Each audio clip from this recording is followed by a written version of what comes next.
David is a lonely and depressed architect who is coping with his wife's death. He requires a new beginning, so he rents a new apartment which was vacant for some time. I like the couch. Shortly after moving in, he makes a mess everywhere in the apartment. He watches movies and places all his drinks and food on the table. He spends all day and night on the couch. One day, he is shocked to see a girl yelling at him to get out of her apartment. The girl believes he is a burglar looking for something to steal, but she informs him that there is nothing worth stealing. What? There's nothing worth stealing here. What? There's no money, there's no drugs. I'm not stealing anything. She also gives him the advice that she will give him money to go to a shelter nearby, which surprises David. She sees a mess on the table and becomes angry. Have you ever heard of a coaster?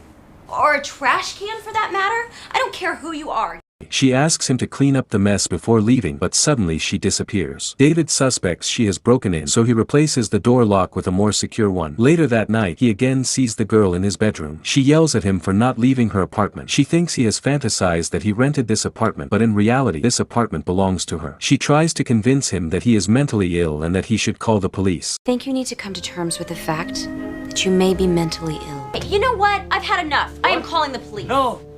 She tries to grab Mobile, but her hand passes through it and she cannot hold it, which makes her furious and she disappears. The next day, David calls the house lady, who informs him that the girl who lived in this apartment before David has died. He calls the girl at the apartment, but she doesn't pick up, but suddenly she appeared when he was about to break her coffee mug. He asks her some questions about her life to find out why she is appearing at his apartment.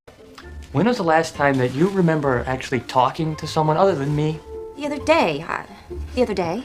And when you're not here, what do you do with the rest of your day? Well, certainly a lot more than you do, that's for sure. She starts to appear only to David, which leaves both very confused. Christ compels you!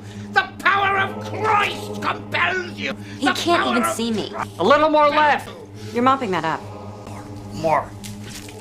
The girl finds herself walking through items in the house, and they both come to realize there is something more going on. She rushes to hit him when she gets angry, but her hand slips through his face. She becomes concerned because she is walking through things, appearing and disappearing unintentionally, and has no memory of herself. It's not my fault you're the way you are. I just want you out of my house. You get out! Rest in peace.